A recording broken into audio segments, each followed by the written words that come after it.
Muy buenos días, bienvenido a Semilla de Amor en este nuestro canal Alimento para mi Espíritu.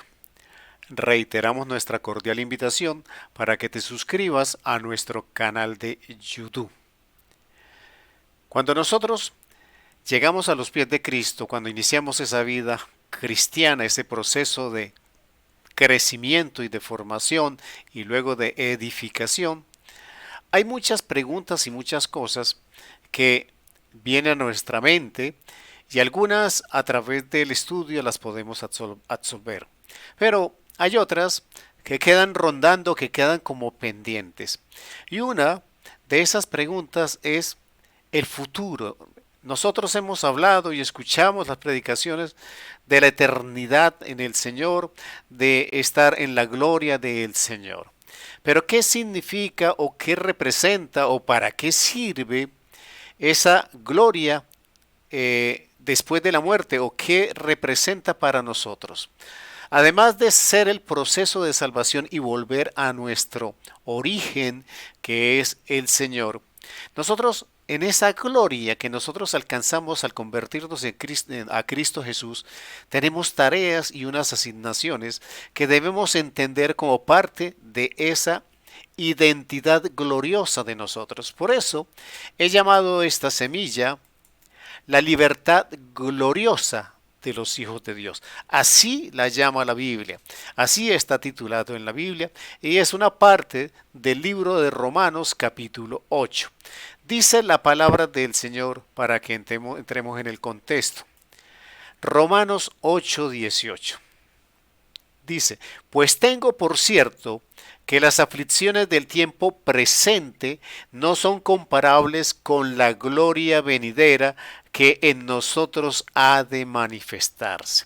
Está hablando Pablo, está hablándole Pablo a un pueblo romano, a una iglesia en Roma, perdón, que estaba subyugada por Roma, que estaba subyugada por el imperio, que estaba siendo perseguida, que algunas personas de ese grupo morían, otras tenían que huir, dejar sus familias, vivían en catacumbas, etcétera, etcétera. Está hablándole a un grupo de personas perseguidas y en aflicción, y le está diciendo estas aflicciones momentáneas de este tiempo presente no se comparan con la gloria venidera. Entonces, Pablo tiene la certeza y quiere que esa iglesia romana tenga esa certeza de esa gloria, de esa bendición. Esa misma certeza pareciera que nosotros tenemos que recordarla en este momento. Estamos viviendo periodos y tiempos de aflicción y la palabra nos tiene que recordar que nosotros estamos llamados a la gloria, que este tiempo pasajero, este tiempo de aflicción pasará porque el Señor lo determinará de esa manera. La palabra me dice que no solamente sufrimos nosotros, sino la creación misma. Dice en Romanos 8:19, porque el anhelo ardiente de la creación es el aguardar la manifestación de los hijos de Dios.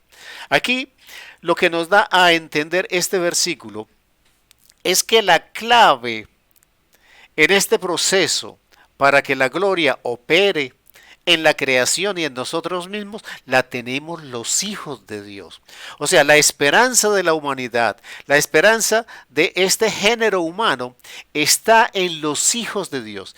Y no solamente la de los seres humanos, sino de toda la creación, porque la creación está aguardando que nosotros como hijos de Dios nos manifestemos.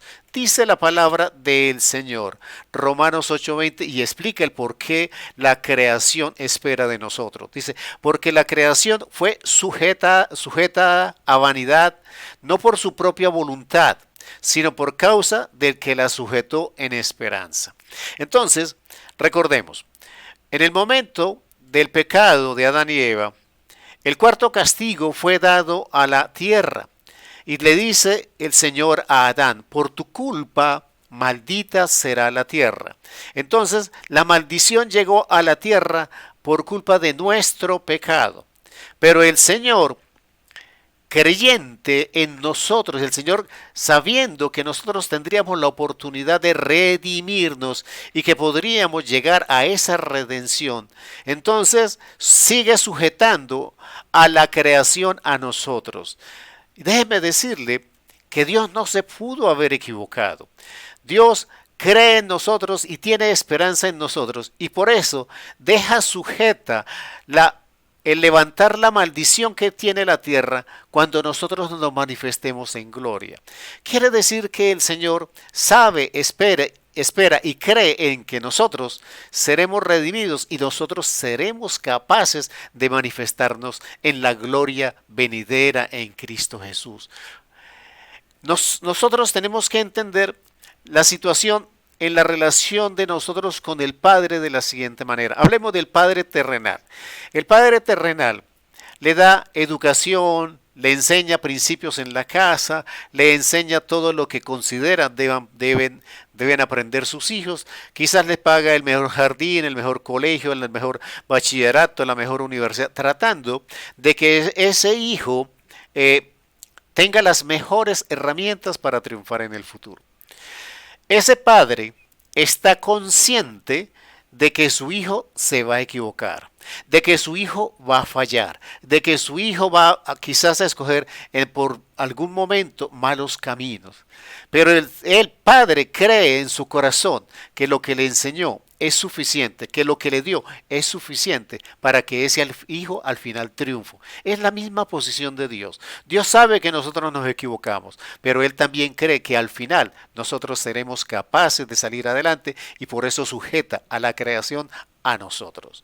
La palabra del Señor dice en Romanos 8:21, porque también la creación misma será libertada de la esclavitud de corrupción a la libertad gloriosa de los hijos de Dios. Nos está diciendo la palabra que nosotros seremos libertados. Ya fuimos libertados por Cristo Jesús. Esa libertad se volverá gloriosa el día que Cristo venga y se manifieste en su segunda venida, o cuando nosotros partamos, nuestra libertad gloriosa se perfeccionará con nuestra muerte. Pero entonces, la tierra también está en espera de ese momento en que los hijos de Dios regresen con Jesucristo en esa libertad gloriosa para que para que la creación también sea libertada. Romanos 8:22 dice la palabra del Señor, porque sabemos que toda la creación gime a una y aún está con dolor de parto hasta ahora. La creación sigue esperando, la creación sigue sufriendo, la creación se sigue deteriorando, pero la esperanza es la manifestación de los hijos de Dios.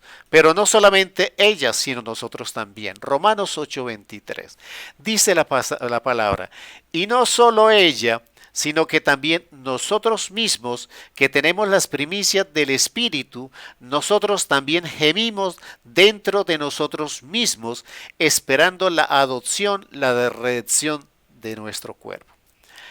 Estos versículos ponen en contexto la dimensión de la tarea que el Señor puso en nosotros.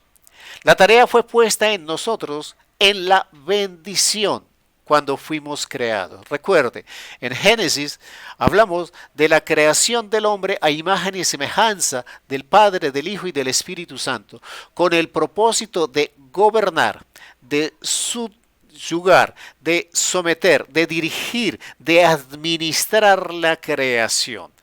Y esa creación, bajo esa autoridad que se nos fue dada, quedó sujeta a nosotros. Nosotros nos equivocamos. Quizás un padre por castigo le quita un juguete, le quita un bien a un hijo por castigo, pero el Señor no lo hizo. La creación siguió sujeta a nosotros porque Dios confía que al final, en la fe en Cristo Jesús, seremos libertados a esa libertad gloriosa en Cristo Jesús. Y nuestro cuerpo gime, nuestro cuerpo espera ese momento en que llegue la libertad gloriosa de Cristo a nuestra vida de manera perfecta, ya sea, como dije en un principio, porque el Señor viene en la segunda venida o porque nosotros partimos de este mundo y se perfecciona esa libertad.